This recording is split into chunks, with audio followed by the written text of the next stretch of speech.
Today we are going to discuss about diagnosis of pregnancy.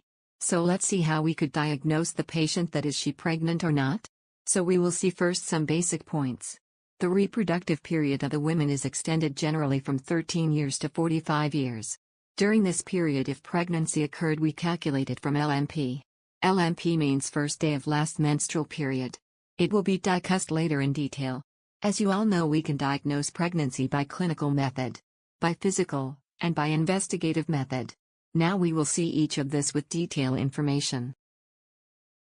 Clinical diagnosis will be done by taking history of patient. So first question you have to ask is, when was your last menstruation period? In this you have to ask about date of first day of her last menstrual period. Generally patients come with complaint of amenorrhea. Amenorrhea means absence of normal menstrual discharge which occurs during menstrual cyclic period.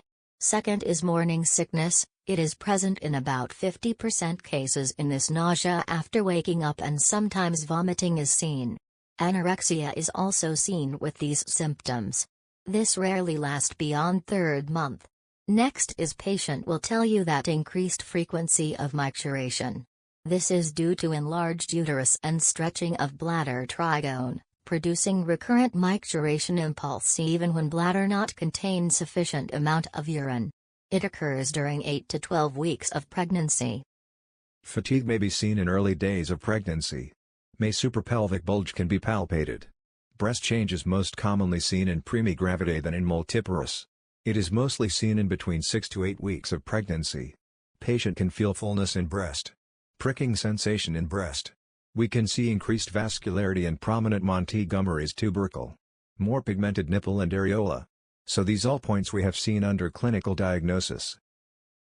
Physical diagnosis of pregnancy, by inspection of patient. First sign is Goodell sign, or we can say it's cervical sign. In this, cervix looks bluish, and feel like lip of mouth. Normally it feels like tip of the nose. Next sign is Jacques-Mears sign. It has another name, that Chodwick sign.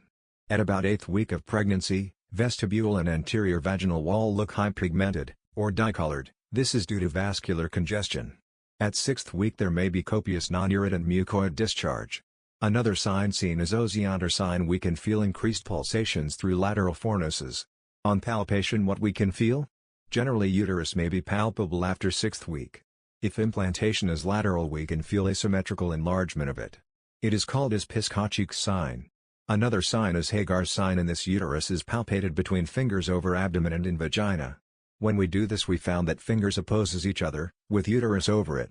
Next sign is Palmer sign. In this, rhythmic regular uterine contractions are detected. Uterus is palpated in between abdominal and vaginal fingers, for about 2 to 3 minutes. We can feel that uterus soften during relaxation and becomes firm on contraction. It is done at 4th to 8th weeks. This sign is mostly absent after 10th week. Investigative diagnosis. The first choice of investigation in pregnancy is always urine pregnancy test. Nowadays, many UPT kits are available in market. How it should be done?